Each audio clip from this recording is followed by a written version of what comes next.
വളരെ ഹെൽത്തി ആയിട്ടുള്ള ചെറുപയർ ദോശയും അതിൻ്റെ കൂടെ നല്ലൊരു നിലക്കടല ചട്നിയുമാണ് ഇന്ന് ഞാൻ തയ്യാറാക്കുന്നത്. എല്ലാവർക്കും വീഡിയോയിലേക്ക് സ്വാഗതം. ഇപ്പോൾ പയർ ദോശ ഉണ്ടാക്കുന്നത് എങ്ങനെയാണെന്ന് നമുക്ക് നോക്കാം. 1 ഗ്ലാസ് ചെറുപയർ എടുത്തിട്ടുണ്ട്. അതിൻ്റെ കൂടെ 1/2 ഗ്ലാസ് ദോശ അരി എടുത്തിട്ടുണ്ട്. പിന്നെ 1 ടീസ്പൂൺ ഉലുവ. മൂന്നും കൂടെ നമുക്കൊന്ന് കുതിരാനായിട്ട് വയ്ക്കാം. ഞാൻ ഓവർനൈറ്റ് അങ്ങ് വയ്ക്കുകയാണ്. യെസ്റ്റർഡേ ദോശ ഉണ്ടാക്കാം മോർണിംഗിൽ. അപ്പം പയറൊക്കെ നന്നായിട്ട് കുതിർന്ന് വന്നിട്ടുണ്ട്. ഇതിന് നമുക്കൊരു ജാറിലിട്ട് നന്നായിട്ടൊന്ന് അരച്ചെടുക്കാം.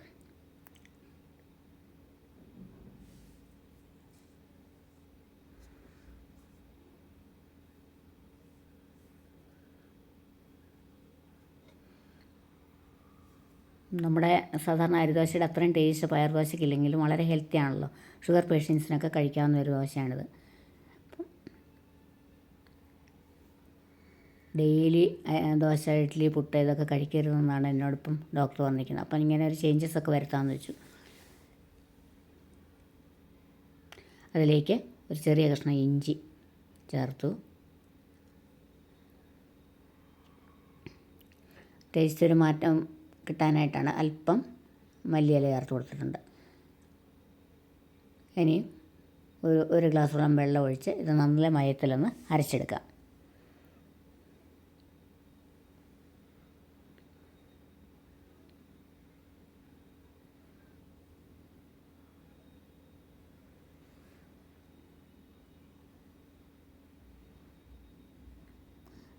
രാവിലെ നമുക്കിത് പുളിക്കാനൊന്നും വയ്ക്കേണ്ട ആവശ്യമില്ല. അരച്ച അന്നേരം തന്നെ നമുക്ക് ദോശ തയ്യാറാക്കാം. അപ്പം മാവ് നമുക്കൊരു പാത്രത്തിലേക്ക് മാറ്റി വയ്ക്കാം. നല്ല സ്മൂത്തായിട്ടുള്ള ബാറ്റർ തയ്യാറായിട്ടുണ്ട്.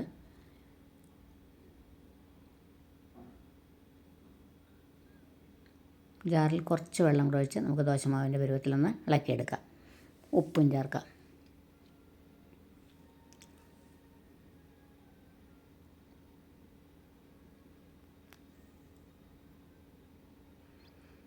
ആവശ്യമുള്ള ഉപ്പ് ചേർക്കാം.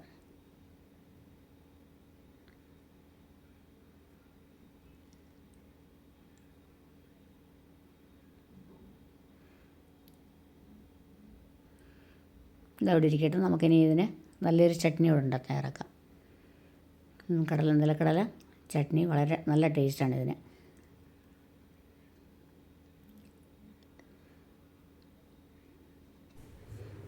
അരക്കപ്പ് തേങ്ങ എടുത്തിട്ടുണ്ട്. അതിലേക്ക് ഒരു 2 ടേബിൾ സ്പൂണോളം നിലക്കടല വറുത്തെടുത്താണ് അത് ചേർത്തു. ചെറിയൊരു കഷ്ണം പുളി, പിന്നെ മല്ലിയില, ഒരു കഷ്ണം പച്ചമുളക്. ഞങ്ങൾ വളരെ കുറച്ച് ഉപയോഗിക്കുന്നുണ്ടാണ്. കൂടുതൽ ആവശ്യമുള്ള ചേർക്കാം. ആവശ്യമുള്ള ഉപ്പ് ഇത്രയും ചേർത്തൊന്ന് പൊടിച്ചതിന് ശേഷം നമുക്ക് ആവശ്യമുള്ള കുറച്ച് വെള്ളം ഒഴിച്ച് നന്നായിട്ട് അരച്ചെടുക്കാം. ഹോട്ടലിലൊക്കെ കിട്ടുന്ന ആ ചട്നിയുടെ ടേസ്റ്റ് ഇതിനുണ്ടാവും.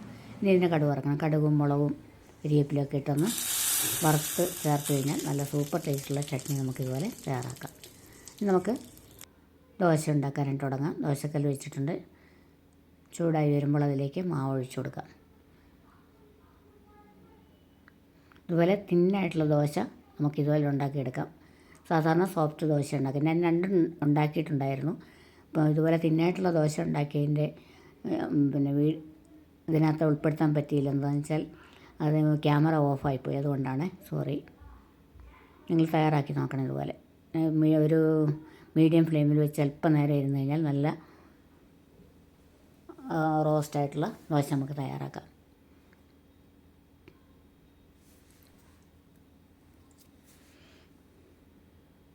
അല്പം സമയം ഒന്ന് തീ കുറച്ച് വെച്ച് കഴിഞ്ഞാൽ നല്ലതായിട്ട് മൊരിഞ്ഞ് വരും ഇത്. അങ്ങനെ നല്ല മൊരിഞ്ഞ പയർ ദോശ ഇങ്ങനെ ഉണ്ടാക്കാം. പിന്നെ കുറച്ച് സാധാരണ നമ്മുടെ സെറ്റ് ദോശ പോലെ കുറച്ച് കട്ടിയുള്ള ദോശയാണ് പിന്നെ ഉണ്ടാക്കിയത്. അല്പം എണ്ണ ദോശ മാവ് ഒഴിച്ചതിന് ശേഷം അതിന് മുകളിൽ അല്പം എണ്ണ തേച്ച് കൊടുക്കാം. പിന്നെ സാധാരണ ദോശ പോലെ തിരിച്ചിട്ട് നമുക്കിത് തയ്യാറാക്കാം.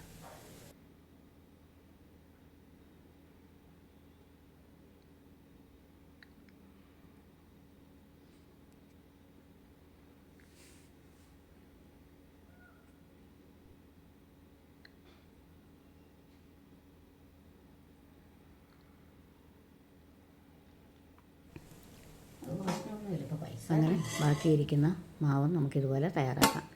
ഇപ്പോൾ ഡിന്നറിനോ അല്ലെങ്കിൽ ബ്രേക്ക്ഫാസ്റ്റിനോ ഒക്കെ നമുക്കിതുപോലെ ദോശ ഉണ്ടാക്കാവുന്നതാണ്.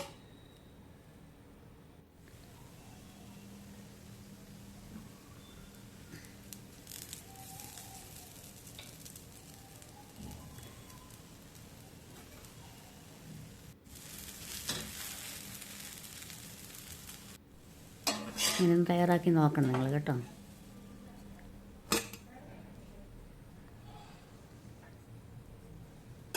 രാവിലത്തെ ബ്രേക്ക്ഫാസ്റ്റിന് അല്ലെങ്കിൽ ഡിന്നറിനൊക്കെ നമുക്ക് ഇതുപോലെ തയ്യാറാക്കാവുന്നേ ഉള്ളൂ. ദോശയും നിലക്കടല ചട്നി, പയർ ദോശയും നിലക്കടല ചട്നി.